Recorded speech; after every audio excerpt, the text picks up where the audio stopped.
da danışır. Mən də başa düşdüm ki, mən müəllimlə danışdım. Mirqədir müəllimlə danışdım. O mənə dedi ki, barışıq olmasa burada vəziyyət pis olacaq. Mən də ona görə başladım ki, eləməyin, cəmaatın ölüsünü söyməyin. Yəni doğrudan ölü söymək düzdür. Oğlan ölüb.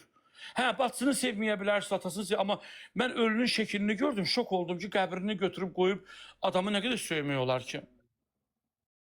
Başa düşürsünüz, olmaz. Bəli, siz konkret sual verdiniz mənə. Mən də sizə bir konkret sual vermək istəyirəm. Dürüstcəsinə cavab verin, zəhmət olmasa. Buyurun. Özünüzün müxtəlif qədər, yəni həyat görkəminiz var, televiziyada, jurnalistikada, hər cür anlayışınız var da. Yeri gələndə qanundan da yaxşı bilirsiniz. Biraz bilirəm, hə. Yaxşı, dürüstcəsinə cavab verin. Arzumun çöldə olduğu vaxtda Arzuya bir kəlmə demişdinizmi ki, gedin o ailədən üzr istəyin, barışıq olsun. Mən Arzuya demişdim, dedim axı bayaq sizə. Arzu mənim vəkillərim deyir ki... Amma siz statusda başqa şey paylaşmışdınız. Qardaş, mən statusda paylaşmışdım, Arzu mənə demişdi və demişəm ki, yoxdur. Elman, siz mənə nə eşitmək istəyirsiniz? Siz demək istəyirsiniz ki, Arzunun günahı var. Mənim üçün indi də Arzunun günahı yoxdur. Amma Arzu əgər tutulubsa, Arzunu onsuz da buraxmayacaqlar türmədən. Ha, cəza çəkmədə yatdı, hə də məntəqə tipridə.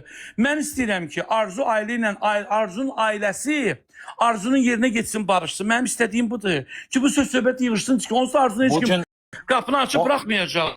Onsuz da bugünkü gün bundan başqa variant yoxdur onsuz. Və salam da qardaşımdır. Mənim istədiyim budur. Mən gelib evimdə rahat yatıram. Mənim nəyimə lazımdır? Mən Arzunun evlatlarına görə pis olmuşam və ölənə görə pis. Mən çıxım burada pafosunu çıxışlar edeyim ki, mən gedərəm Amalın atasının evinə. Mənə nə var? Mənə deməzlər sən kimsən, gəlmirsən bura. Mən niyə görə demək? Mən deyirəm ki, cəmaatın ölüsünü söyməyin və çalışın onların qəlbini alın ki, onlar Arzunu bağışlasınlar. Bağışlayanlar da canları sağ olsun, bağışlamazlar da canları sağ olsun. Arzunun balaları anasız qalacaq 3 il. Mənim balam atasız qalmayacaq. Salam Ramil müəllim, salam. Axşamınız xeyir, necəsiz? Salam, sağ ol. Niyə qoşuldum? Bir dənə məsələni deyim. Yəni, əgər olarsa. Buyurun, buyurun. Buradan demək istəyirəm ki, Ramil müəllim mənim vəkilimdir. Məhkəmə hələ hökmü çıxmamışdı. Yəni, cəza təyini olmamışdı. Ondan əvvəldən artıq hələ, deyəsən, iddiamçının çıxışından sonra idi, yoxsa ondan da əvvəl idi. Yəni, ondan əvvəllər də neçə dəfə Tarix bəy yığıbdı, o məsələ ilə bağlı neçə dəfə də narahatçılığını bildirib, məndən də bir fikir soruşub ki, işin gedişatı nə olacaqdı? Yəni, əvvəlki mərhələlərdə yox, artıq o çıxış mərhələləri idi, deyəsən. Onda mən Tarix məndən soruşanda dedim ki, yəni, bu gedişatla ümumi rejimli həbsə gedəcək xanım. Yəni, gedişat onu göstərir. Yəni, işin halları...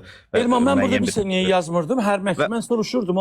Mən ayıb olar, mən nəyə lazımdır? Ondan sonra da yadıma gəlir ki, deyəsən, bir dəfə hələ paylaşım da eləmişdi. Hələ məhkəmənin hökmü çıxmamışdı ki, onda qeyd eləmişdi ki, gərək gedib barışıq əldə olunsun. Yəni, onu bir dəfə paylaşımı görmüşdüm. Yox, məndə var o paylaşımlar, indi də var. Amma mən, Ramin, bilsən nəyə qarşı çıxıram? İndi hamı çıxırlar ki, gedin barışın. Barışmaqdan əvvəl birinci o ailənin könlünü almaq lazımdır. Amalı söyməyi buraxmaq lazımdır. Başlamaq lazımdır. O birinci buradan başlamaq lazımdır ki, və mən sizə düzün deyim. Mən bugün öz-özümə dostum İsa'ya deyirəm ki, bəlkə geçsinlər bizim Polad Həşimovun anasından xahiş eləsinlər. Bəlkə o geçsin Amalının atasının evinə desin ki, bu 4 uşağı gör.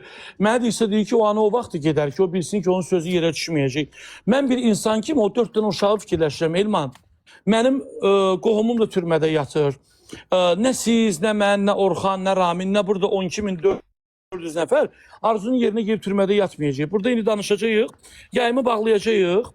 Vəssalam, öz həyatımıza geçəcək. Sabahları Amalın da bacısı toya gedəcək. Arzunun da atası toya da gedəcək. Ad günə də gedəcək, nişana da gedəcək. Arzun da orada yatacaq. 2-3 il çıxacaq. Amma burada ömürlü insanların arasında bir düşmançılıq olacaq. Məncə isti bu barışıq olmasa bir həftədən sonra ölkədə heç kim Arzundan danışmayacaq, Amaldan danışmayacaq. Təf deyirəm, danışmayacaqlar. Tarix bəy, məsələ odur ki, o sosial şəbəkədə göyə Arzum xanımın tərəfini tutmaq istəyən